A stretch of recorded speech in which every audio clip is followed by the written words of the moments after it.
Hello everyone, स्वागत है आप सभी का हमारे चैनल कॉन्सेप्ट गुरु कौशल सर में। फ्रेंड्स देखिए, पढ़ाई करने का एक तरीका होना चाहिए जिसमें सिलेबस आपकी मुख्य भूमिका होती है। अगर आप सिलेबस को नहीं समझेंगे तो पढ़ाई फिर अच्छे से नहीं हो पाएगी सुचारू रूप से। इसलिए आइए हम जो कल से क्लास स्टार्ट करने जा रहे हैं रीजनिंग का, बिल्कुल बेसिक रूप से, और उसके बाद हम मैथ्स का शुरू करेंगे। तो आज हम रीजनिंग के चैप्टर को आसानी से देखेंगे कि उसके अंतर्गत कौन कौन से हमें चैप्टर करने चाहिए और कौन कौन से चैप्टर से कितना क्वेश्चन आता है हर बार एग्जाम में। जहाँ तक फ्रेंड्स फर्स्ट को नंबर्स की बात करें तो फर्स्ट नंबर पे आता है आपका कोडिंग डिकोडिंग सांकेतिक भाषा। जैसे इसमें क्या होता है, इसमें कुछ क्वेश्चन हम एक दो बता देते हैं। जैसे अल्फ़ाबेट होता है, आप जानते हैं अल्फ़ाबेट ए से लेकर के जेड तक होती है और ए से जेड तक होती है। उसके बाद लेटर से लेटर के लिए होता है, लेटर से आपको डिजिट के लिए होता है, लेटर से आपको सिंबल के लिए होता है। ये तमाम तरह के होती है और ये प्रत्येक एग्जाम में यहाँ से 5 क्वेश्चन तकरीबन देखने को आपको मिलते हैं। और बिल्कुल पहला क्लास में हम लोग इसी के ऊपर जिक्र करेंगे। तो यहाँ से अगर आप इसे क्लियर कर लेते हैं तो आप किसी भी एग्जाम में इसे 5 नंबर आसानी से प्राप्त कर सकते हैं। ठीक है फ्रेंड्स, अब बात करते हैं सेकेंड नंबर की। सेकेंड नंबर जो है मेरा वो एनालॉगी टेस्ट है। एनालॉगी टेस्ट यानी सादृश्य परीक्षा। फ्रेंड्स इससे हमेशा एग्जाम में 2 से 3 क्वेश्चन आपको देखने को मिलते हैं। एग्जाम चाहे जो भी हो, ऑल ओवर इंडिया में जितने भी वनडे एग्जाम है उसमें 2 से 3 नंबर आपको एनालॉगिक में मिलता है। जैसे पर्वत का संबंध शिखर से है तो पानी का संबंध किससे, ये तमाम तरह के क्वेश्चंस इसमें देखने को मिलते हैं। ठीक है फ्रेंड्स, बात करें थर्ड नंबर टॉपिक का, तो थर्ड नंबर टॉपिक में आता है क्लासिफिकेशन और डोमेन आउट, यानी विजातीय छांटना। जैसे आपको जनवरी दे देगा, मार्च दे देगा, अप्रैल दे देगा और मई दे देगा। ये चारों में से आपको अलग छांटना है। तो हम जानते हैं कि जनवरी 31 दिन का होता है, जो मार्च है वो 31 दिन का होता है, अप्रैल आपका 30 दिन का होता है, लेकिन मई आपका 31 दिन का होता है। तो यहाँ से ये तीनों मंथ जो है 31 दिन का और एक मंथ हो गया ये 3 दिन 30 दिन का। तो इस तरह से विजातीय कौन हो जाता है, ये वाला आंसर हो जाता है। तो ये तो बिल्कुल नॉर्मल क्वेश्चन है, हमने एक एग्जाम्पल आपको दिया। बहुत ज़्यादा टफ क्वेश्चन मिलते हैं इसमें से, और इसमें हमेशा कोई भी एग्जाम में से 2 क्वेश्चन देखने को मिलते हैं। ठीक है फ्रेंड्स, बढ़ते हैं और अब अपने फोर्थ नंबर टॉपिक पर। Fourth number topic problem based on English alphabet दिया हुआ है, यानी अंग्रेजी वर्णमाला पर आधारित प्रश्न दिया हुआ है। ध्यान दीजिएगा, ये रेलवे वाले में बहुत कम पूछता है, ना के बराबर पूछता है। लेकिन जहाँ तक बात करें बैंक्स एग्जाम का, तो इसमें से 4 से 5 क्वेश्चन अक्सर पूछे जाते हैं। ठीक है फ्रेंड्स, इसमें क्वेश्चन क्या होता है, अल्फ़ाबेट हम जानते हैं किसे कहते हैं, ए से लेकर के जेड तक को अल्फ़ाबेट हम कहते हैं। जैसे बोल देगा कि ए से एम तक को, जिसे प्रथम अर्धांश बोला जाता है, उसे उल्टा कर दिया जाता है और बाकी में कोई चेंजिंग ना किया जाए, तो आपके दाहिने से 5वां लेटर के बाएं 6वां लेटर कौन सा होगा। इस तरह के तमाम क्वेश्चन आते हैं जो आपके बैंकिंग एग्जाम के लिए मोस्ट इंपॉर्टेंट चैप्टर होता है। ठीक है फ्रेंड्स, बढ़ते हैं अब नेक्स्ट क्वेश्चन पर। माफ कीजिए, क्वेश्चन नहीं, नेक्स्ट चैप्टर पर। रीजनिंग सीरीज के अंतर्गत चैप्टर नंबर 5 हम लोग देखेंगे डायरेक्शन सेंस एग्जाम। ये प्रत्येक क्वेश्चन आते हैं एग्जाम में, यहाँ से 1 से 2 नंबर फिक्स होते रहते हैं। देखिए कैसे होता है, हम तो सिंपल जानते हैं कि राम पूरब की ओर जा रहा है, फिर दाहिने मुड़ा, फिर बाएं मुड़ा, तो अब बताइए वो किस दिशा में जा रहा है, तो पूरब दिशा में जा रहा है। तो ये तो बहुत सिंपल क्वेश्चन हो गया। इस पर हम 2-3 तरह का देखेंगे। एक तो पहले दूरी वाला, डिस्टेंस वाला देखेंगे, उसके बाद डायरेक्शन यानी दिशा वाला देखेंगे, उसके बाद हम एंगल बेस्ड क्वेश्चन देखेंगे जो आपके एग्जाम के लिए महत्वपूर्ण है, यानी कोण पर आधारित प्रश्नों की हम संख्या यहाँ पर सॉल्यूशन करेंगे। ठीक है, तो इस तरह से आप इस चैप्टर को नज़रअंदाज ना करें, क्योंकि 2 से 3 नंबर आपको ये हर एग्जाम में यहाँ से देते रहता है। अब बात करते हैं नेक्स्ट टॉपिक का, और टॉपिक नंबर 6 जो है आप लोगों का पसंदीदा टॉपिक ब्लड रिलेशन। देखिए यहाँ पर ब्लड रिलेशन, जैसे कि राम ने श्याम से कहा वह जो लड़का जा रहा है मेरे फूफा का भाई का लड़का है, तो बताएं कि राम का उस लड़के से क्या संबंध है। ये तो बिल्कुल नॉर्मल क्वेश्चन हो जाता है, लेकिन हम इसमें क्या कहते, देखिए एक्चुअली में ब्लड रिलेशन 2 टाइप का होता है। एक होता है डायरेक्ट और एक होता है इनडायरेक्ट। डायरेक्ट में आपसे डायरेक्ट बोल देगा तस्वीर की ओर इशारा करते हुए, या राम श्याम का भाई ऐसे। लेकिन जब इनडायरेक्ट की बात करेंगे तो इनडायरेक्ट में आपसे ये बोल देगा कि a + b का अर्थ है a b की माँ है, b - c का अर्थ है b c की पिता है। तो इस तरह से क्वेश्चन आते हैं जिसमें सिंबल का रिलेट करना पड़ता है। और उसके बाद बात करें टॉपिक नंबर 7 का, तो ये सीटिंग अरेंजमेंट। सीटिंग अरेंजमेंट 2 तरह से, एक तो होता है इनर और एक तो होता है आउटर। यानी एक तो सर्कल के अंदर मुंह फेस करके बैठते हैं और कुछ लोग बाहर की ओर फेस करके बैठते हैं। जैसे 5 जने हो गए और 5 जने जो हो गए 3 जने बाहर की ओर और 2 जने अंदर की ओर मुंह करके बैठते हैं। तो इसमें टॉपिक यहाँ से जब क्वेश्चन उठता है तो यहाँ से जब क्वेश्चन उठेगा तो कम से कम एक क्वेश्चन पर बेस 3 से 5 क्वेश्चन हमेशा एग्जाम में रहते हैं। तो सबसे नॉर्मल 3 और सबसे अधिकतम 5 क्वेश्चन रह सकते हैं। टॉपिक नंबर 8 की बात करें तो टॉपिक नंबर 8 में आता है आपका रैंकिंग टेस्ट आता है, यानी श्रेणी क्रम परीक्षण आता है। जैसे इसमें ये क्वेश्चन देता है कि श्यामा रामा से नाटी तथा मोहन से लंबी है। इस तरह के प्रश्न जो है वो रैंकिंग सीरीज में आते हैं, जो आप अक्सर एग्ज़ाम में या फिर पेपर सॉल्व करते समय घर पर भी आप लोग देखे होंगे। और उसके बाद सबसे मोस्ट इम्पॉर्टेंट टॉपिक ये आता है आपका निर्धारित दिन तिथि समय ज्ञात करना, यानी जिसे हम कैलेंडर बोलते हैं। कैलेंडर इसे ही हम करते हैं। देखिए, हम जो कैलेंडर का यूज़ करते हैं उसे ग्रेगोरियन कैलेंडर कहा जाता है। और इसमें बिना ट्रिक्स का बिल्कुल कॉन्सेप्ट रूप से हम ये देखेंगे कि कितना भी वर्ष पहले और कितना भी वर्ष बाद आपको कितना दिन निकालना पड़ेगा और क्या होगा। जो भी क्वेश्चन होंगे यहाँ से हम इसे आसानी से सॉल्व आउट करेंगे। इसलिए आप कोई भी टॉपिक को ना छोड़ें और ज़्यादा से ज़्यादा इसे अपने मित्रों के पास शेयर करना ना भूलें। जिस तरह से आप लोग की संख्या अभी फ़िलहाल तकरीबन इतनी है और हम लाइव आने की कोशिश कर रहे हैं। जैसे ही हम लाइव आते हैं और अच्छे से इसे डिफाइन कर पाएंगे और इसमें आप लोगों की सहयोग करना पड़ेगा। फ्रेंड्स, अगर अभी तक हमारे वीडियो को लाइक नहीं किए हैं तो वीडियो को लाइक कर दें और हमारे चैनल कॉन्सेप्ट गुरु कौशल सर को सब्सक्राइब करना बिल्कुल ही ना भूलें और अपने मित्रों के पास इसे शेयर करें, ताकि जितनी संख्या ज़्यादा होगी उतना ही आपका कन्फ्यूजन दूर होगा। ठीक है फ्रेंड्स, बढ़ते हैं नेक्स्ट टॉपिक पर। नेक्स्ट टॉपिक क्या बोल रहा है? Find out the conditional number letter. औपबौधिक संख्या अक्षर को ज्ञात करना। इसमें कुछ संख्या होती है और ये कुछ नंबर्स होते हैं और एक स्पेस उसका खाली होता है और उसे आपको फाइंड करना होता है। तो इस चैप्टर भी महत्वपूर्ण है, जहाँ से 1 से 2 क्वेश्चन हमेशा एग्जाम में देखने को मिलते हैं। बढ़ते हैं अब नेक्स्ट टॉपिक पर।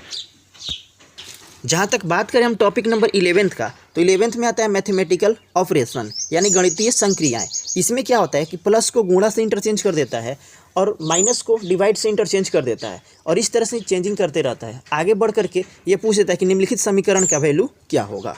और उसके बाद बात करें हम टॉपिक नंबर 12 का, तो देखिए थोड़ा सा टॉपिक जितना लंबा है उतना ही इसका शॉर्ट ट्रिक हम देंगे, बस आप वीडियो में बने रहिएगा। देखिए, word arrangement according to dictionary और अल्फ़ाबेट ऑर्डर और telephone directory and state the desirable word place word, यानी शब्दकोश या वर्णमाला या टेलीफोन डायरेक्टरी के क्रम में शब्द व्यवस्थितकरण एवं अभीष्ट शब्द का निरूपण।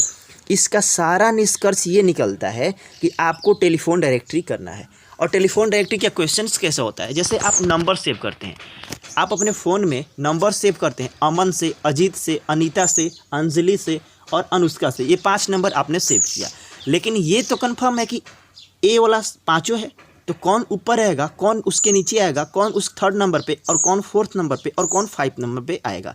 और इस तरह से 5 दिए रहते हैं। इसमें पूछ देगा कि 3rd नंबर पे यानी मिडिल नंबर में आपसे कौन आएगा, या फर्स्ट में आपके पास कौन आएगा, या लास्ट में आपके पास कौन आएगा। तो ये सारे चैप्टर बहुत ही ज़्यादा इंपॉर्टेंस है, इसलिए आप कोई भी एग्जाम का प्रिपरेशन कर रहे हैं तो इसे शेयर करना, लाइक करना और अच्छे से इसे ध्यान से पढ़ना आप बिल्कुल ना भूलें।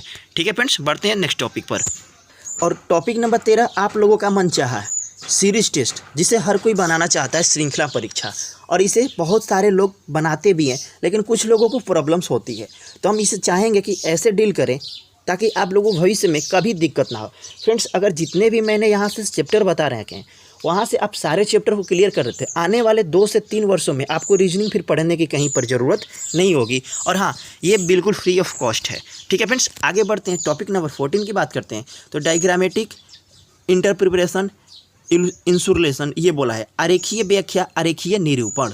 इसमें क्या होता है? देखिए, यहाँ पर आरेख दे देगा, यहाँ पे ये आरेख दे देगा आपको, और बाहर में बोल देगा ये आरेख। 3 तरह के आरेख होती हैं। कुछ नंबर्स कॉमन्स होते हैं जबकि कुछ नंबर्स कॉमन नहीं होते हैं। तो सारे को मिला करके पूछ देगा कि कौन तीनों में अंकित है और कौन तीनों में अंकित नहीं है। तो इस तरह से क्वेश्चन यहाँ से देखने को मिलता है।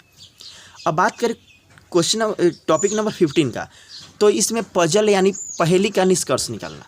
जैसे सोमवार से लेकर के रविवार तक टोटल कुल दिनों में 7 व्यक्ति 7 ऑफिस में काम करते हैं जो 7 शहरों में निवास करते हैं। ए प्रत्येक दिन और ड्यूटी नहीं जाता है, लेकिन वह सोमवार, बृहस्पतिवार और शुक्रवार किसी एक दिन में ड्यूटी करता है तथा वह काले रंग का कार का प्रयोग करता है और वह बंगलौर से छोड़कर कहीं और नौकरी करता है। तो इस तरह से ही क्वेश्चंस होते हैं, जहाँ से एक क्वेश्चन आते हैं तो वहाँ से आपको ये 5 नंबर कंफर्म दे करके जाएंगे। अगर पजल आपके क्वेश्चंस में आ गए तो 5 नंबर कंफर्म आपको दे गए, आपने अगर सही सही बना लिया तो इसलिए आप इसे भी छोड़ना नहीं बनता है और किसी न किसी तरह से इसे भी हमको सीखना पड़ता है। और किसी न किसी तरह से नहीं, अगर आप हमारे साथ जुड़े रहते हैं तो हम उम्मीद करते हैं कि आपको बेहतर से बेहतर कॉन्सेप्ट हम देने की कोशिश करेंगे। ठीक है फ्रेंड्स, बढ़ते हैं नेक्स्ट टॉपिक पर। नेक्स्ट टॉपिक क्या बोल रहा है कि मीडिएट इन्फ्रेंस ऑफ सिलोगिज्म, यानी कथन और निष्कर्ष का ये क्वेश्चन यहाँ पर रहेगा। जैसे हम बोलते हैं कि कुछ आसमान बादल हैं जबकि सभी बादल बर्फ़ हैं और सभी बर्फ़ सूर्य हैं, तो निष्कर्ष बताएं। कुछ बर्फ़ सूर्य हैं, कुछ सूर्य बर्फ़ नहीं है। इस तरह के क्वेश्चन देखने को मिलते हैं और आप इसे अक्सर देखे भी होंगे। अब बात करें टॉपिक नंबर 17 का, तो अभी हाल ही में जो एनटीपीसी और ग्रुप डी, आरपीएफ, एसआई और उसके साथ साथ आरआरबी, जेई का जो एग्ज़ाम हुआ उसमें सबसे ज़्यादा क्वेश्चन पूछने वाला ये टॉपिक आपका रहा और ये सारे लड़के यहाँ से कंफ्यूज कर गए। और चूँकि इसका कुछ ट्रिक्स नहीं होता है, बेस नहीं होता है, बस आपको कॉन्सेप्ट समझना है कि इसमें कॉन्सेप्ट क्या होता है। ये बिना ट्रिक्स का चलता है, इसके लिए कोई ट्रिक्स का निर्माण नहीं किया गया। तो इस तरह से इसको ध्यानपूर्वक समझने में आप लोग भूमिका अपना अदा करें। बढ़ते हैं टॉपिक नंबर 18 का। टॉपिक नंबर 18 में हम मिसलेनियस देखेंगे। जो चैप्टर पहले का छूट चुके हैं वो वाले सारे टॉपिक्स को हम एक बार कवर करेंगे। और ध्यान दीजिएगा, यहाँ पर एक टॉपिक छूट गया मेरा, डाइस यानी कि पासा। ये पासा जो होता है 3 डायमेंशनल फिगर होता है, त्रिविमीय प्रतिबिंब होता है और इससे भी बहुत ज़्यादा क्वेश्चंस पूछे जाते हैं, इसलिए आप इसे भी ध्यान रखें। जो फ्रेंड्स टॉपिक छूट गई है वो हम अगले वीडियो में क्लास करते समय इसका जिक्र कर देंगे। अब बात करते हैं टॉपिक नंबर 19 का। तो देखिए ये क्लॉक पर है आधारित और क्लॉक पर 3 तरह का प्रश्न कम से कम मिलेगा। पहला तो आपका अल्फ़ाबेट के सीरीज पर मिलेगा। अल्फ़ाबेट क्या होता है? ए से लेकर जेड तक। जैसे कि 12 के स्थान पर ए लिखा जाए, 1 के स्थान पर सी लिखा जाए, 2 के स्थान पर ई लिखा जाए, तो बताएं कि 9:15 पर कौन सा अल्फ़ाबेट यानी कौन सा नंबर्स लिखा जाएगा। अब बात करें सिंबॉलिक का, तो सिंबॉलिक में भी जैसे कुछ सिंबॉलिक दे देगा, वहाँ पर 12 तरह का सिंबल दे देगा और बोल देगा कि 1 को रिप्रेजेंट करता है डॉलर, जबकि 2 को रिप्रेजेंट करता है हैशटैग, जबकि 3 को रिप्रेजेंट करता है परसेंटेज। तो बताएं कि 8:37 पर कौन सा सिंबल इंडिकेट करेगा। अब बात करते हैं एक डिग्री का क्वेश्चन।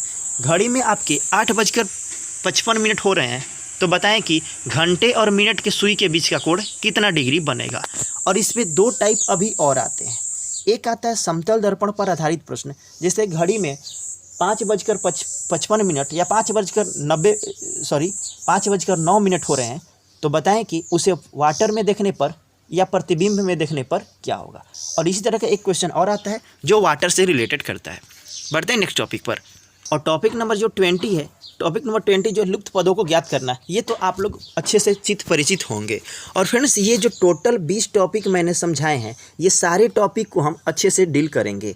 और इसके साथ साथ इसमें तकरीबन हम 1500 प्लस क्वेश्चंस को हम डील करने वाले हैं, इसलिए आप बने रहिए। और हम उम्मीद करते हैं कि अब आज के बाद आपको कहीं पर भी प्रॉब्लम्स नहीं होगी। और ये जो क्लास है कल से हम स्टार्ट करने जा रहे हैं। और बात रही जो मैथ्स का, तो मैथ्स भी बस अगले वीक तक हम स्टार्ट कर देंगे, क्योंकि एक बार हम सब कुछ सीख नहीं सकते हैं, इसलिए पहले धीरे धीरे हमको एडजस्ट करना पड़ेगा। और जैसे जैसे हम आगे बढ़ेंगे उसके आगे आगे हम करते जाएंगे। ये 1500 क्वेश्चंस यहाँ से होंगे, जबकि प्रीवियस ईयर विभिन्न एग्जामों में, जैसे SBI एग्ज़ाम में, बैंक की कोई भी एग्ज़ाम में, SSC एग्ज़ाम में, रेलवे वाला एग्ज़ाम का तकरीबन 1000 प्लस क्वेश्चन, प्रीवियस क्वेश्चन को हम सीरीज़ का टेस्ट लगाएंगे। ये बीच बीच में ये टेस्ट भी चलता रहेगा और बीच बीच में आपका ये भी चलता रहेगा। तो इसलिए ये टोटल अगर 2500 क्वेश्चंस को आप कर लेते हैं तो आपको कहीं से भी प्रॉब्लम्स नहीं होती, क्योंकि आप जानते हैं कि मैथ जितना मेरा चाहिए 25 नंबर चाहिए, तो उतना रीजनिंग भी हमारे लिए नेसेसरी हो गया है आज के एग्ज़ाम में।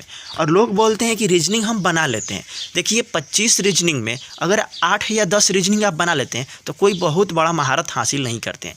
25 में कम से कम आपको 23 बनाना ही पड़ेगा, क्योंकि स्कोर आपका इंक्रीज़ करेगा। इधर मैथ और रीजनिंग ही इंक्रीज करेगा, क्योंकि GS और GK और GS का कोई इसमें अहम रोल नहीं हो पाती है। आप उसमें याद है तो अच्छे स्कोर कर देंगे, अगर नहीं याद है तो आप उसे स्कोर नहीं कर सकते।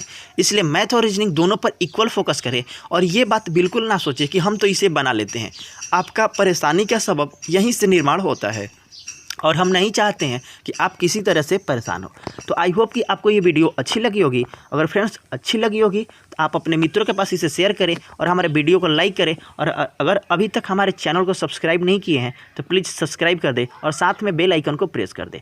ठीक है फ्रेंड्स, कल मिलते हैं अपने क्लास में, तब तक के लिए बाय बाय, नमस्कार।